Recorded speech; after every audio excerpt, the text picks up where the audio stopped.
Welcome back to Sahara TV. This is your Skype call segment. I feel do that before we properly end for the day. And we are going to talk about two major topics. The first one is the issue of the former governor of Lagos State who spent $400,000 to build a website. And the second issue is the coming of Walmart to Lagos State. What does that mean for Nigeria, the business community, and for Nigerians? And joining us to discuss that is from Belarus, Braithwaite. Braithwaite, welcome to Sahara TV. It's a pleasure. We have Shadrach. Shadrach, welcome to Sahara TV. Yeah, thank you, Rudolf. Okay, from UK we have Scott. Scott, welcome to Sahara TV. Thanks for having me, Monod. Okay. Okay, I understand that Yemi is out again, but when he comes back, we will talk to him. All right, so let me start with you, Braithwaite. You read the story. We spoke to the operational manager of a budget. They are the people that looked into the budget of Lagos State and identified that amount of money spent on websites. What is your take on this story? Well, I think my own concern, I didn't know, I was even thinking it was Fashola's personal money. I didn't know it was money from the government, but I went to the website, I saw it, I couldn't notice anything that is very much different from other websites. So that money to me is so whopping, is a very large amount of money. So the only thing I can say for now is a proper investigation. Then we now know what to say. That is just my take for now. Shadrach, what's your take? My take about this is I don't want to really go too much into this matter until we really hear from Fashola himself. Because personally, to me, I really respect Fashola, and he has always got a clean record. He's one of the governors who has the best record in the history of Nigeria. So, and I'm not just going to throw away a 8 years history just like that, just because of a complaint. So until we hear from him, I think we have a common sense can know the difference when he's really saying what it is and what it's not. So I'll just give my comment behind, just like it. Okay, Scott, what is your take? I believe that this is a general problem in Nigeria. There is an administrative failure in governance. I see the way Nigerian governors and other government officials spend government money as though it's their private money.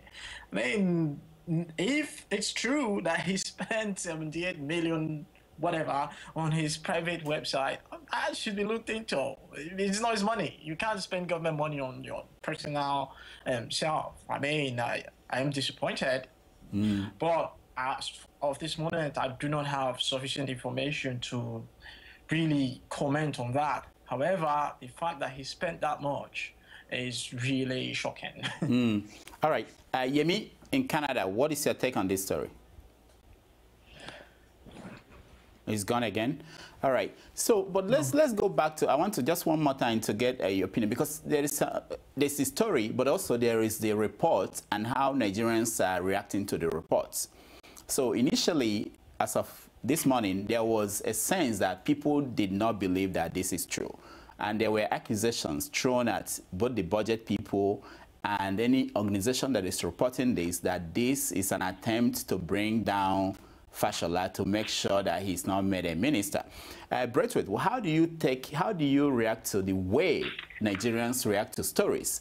Because I'm hearing, if you read online, you see people saying, oh, this, we have to wait and we have to hear from Fashola because this is Fashola. But if this is Jonathan, people will say, oh yeah, it must be true. So some people feel, what is your take on that, Nigerians, and how they react to stories? Well, there was this thing I read from Vanguard, an interview by Bishop Okonkwo. He said Jonathan was under spellbound. Whether they are talking to him, he's just there. He was saying it, Bishop Okonkwo. So why I'm saying this is that there's this perception that Jonathan's government's perception of corruption, even people who never spoke have come out to speak.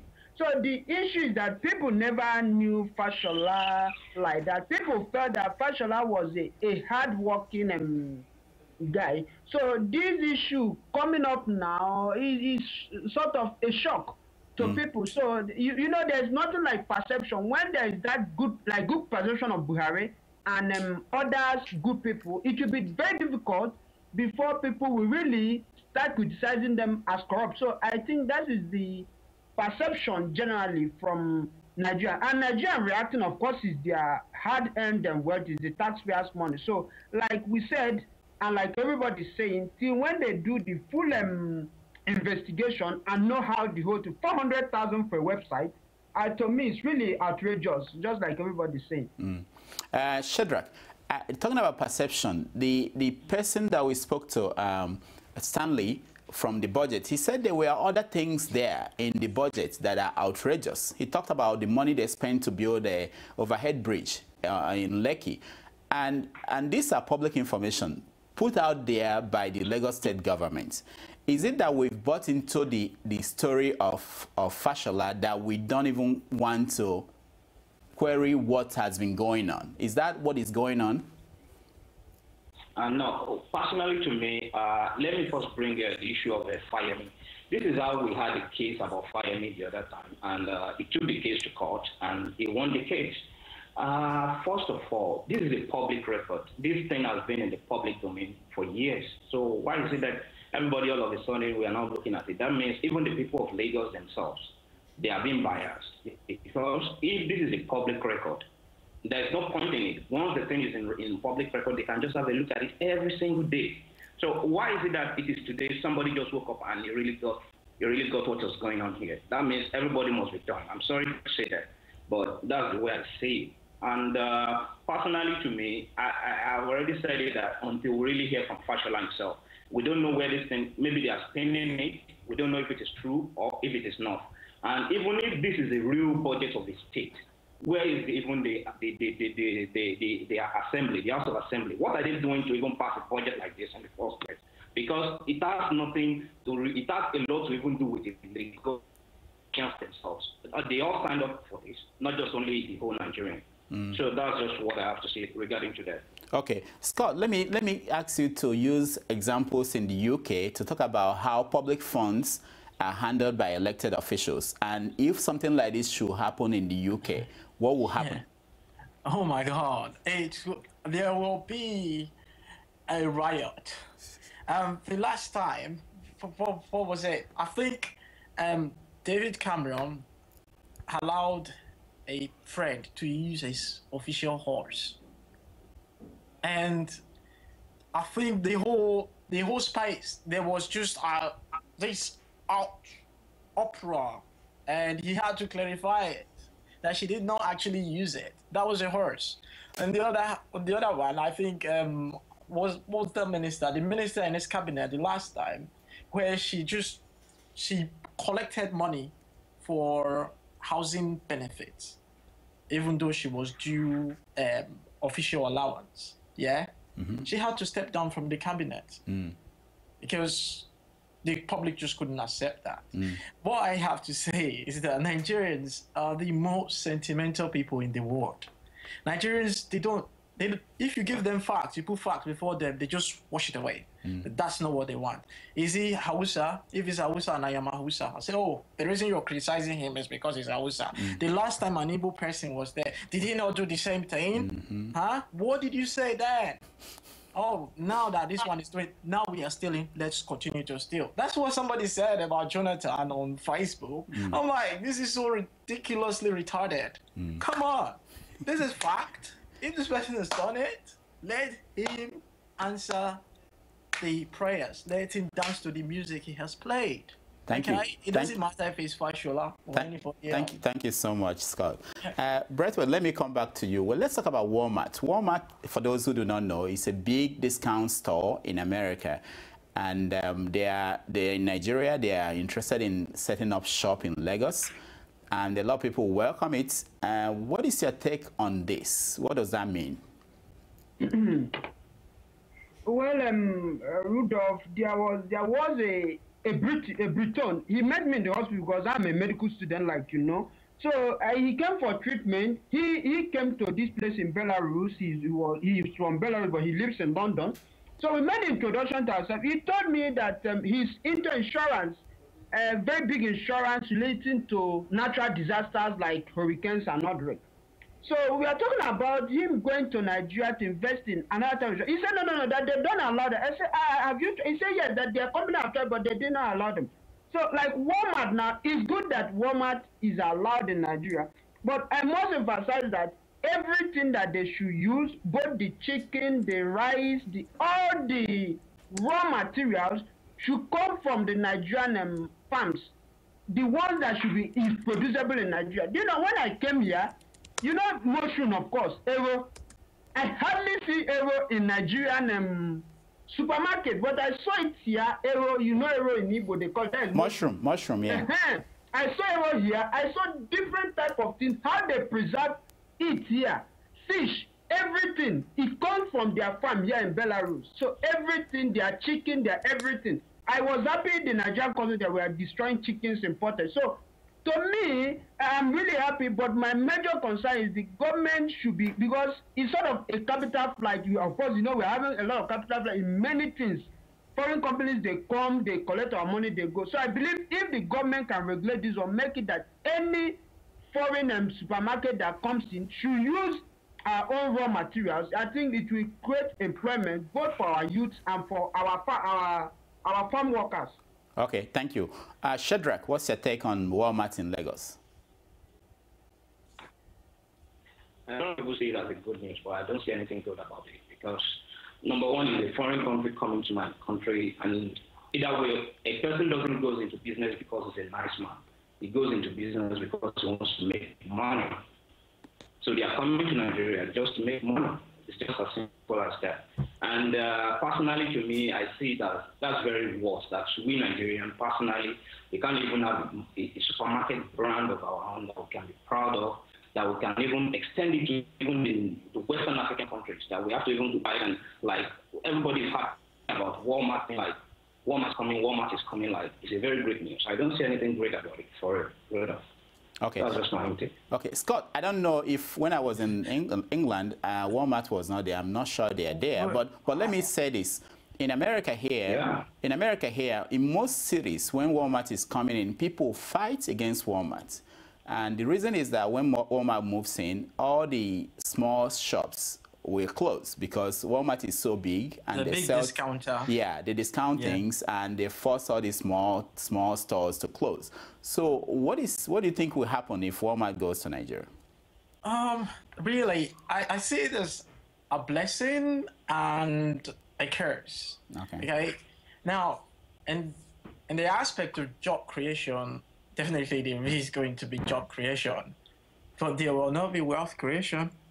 Yeah, but also the jobs they in America here, they are one of the lowest paying businesses in America. Yeah, we know that. So I mean, Nigerians are not exactly picky, are they?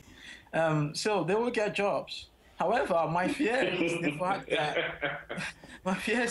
that they will just bring all the American rejected goods to Nigeria. All this substandard. Yeah. Braithwaite was talking about. Yeah, Braithwaite was talking about them producing using Nigerian products to make their goods. We know Nigerian government. Nigerian government don't care about that. Yeah, but also there's nothing to stop them. Look at what's going on in the Niger Delta now.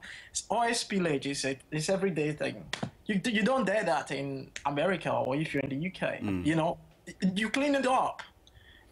You know that Nigerian government, they don't care. Also, we know for Walmart in America, they don't even use American raw materials to make their products. They make their products in China and bring it to America. So it's not like they are going to come to Nigeria and change their model. In America, there is standards. Yeah. You know, you have to live by that standard. In Nigeria, there's no standard.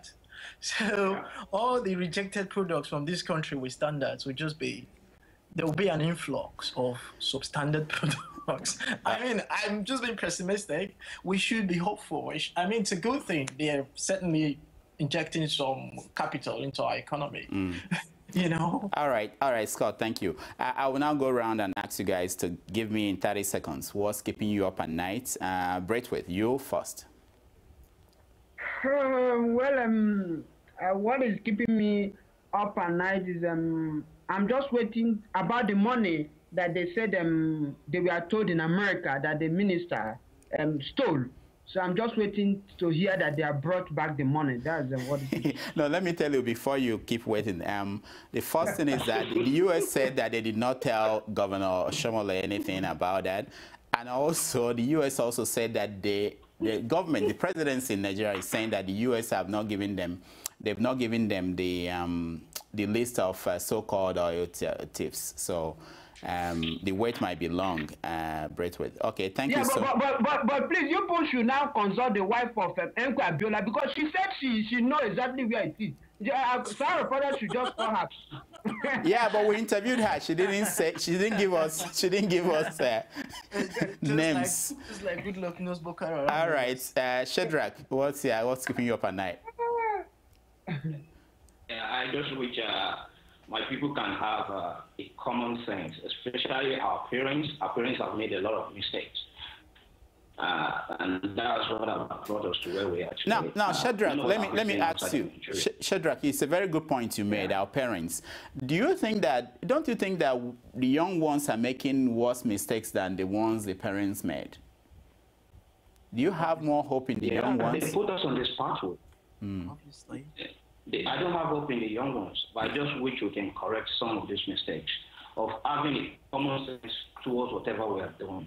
And that we can go back home, or at least our own children, our own generation coming. We're not going to put them on a bad path. We ourselves, even the ones we are already now. So that's just what has been keeping me, and I just hope we people can get it right this time now. All right, thank you. Scott, what's keeping you up at night?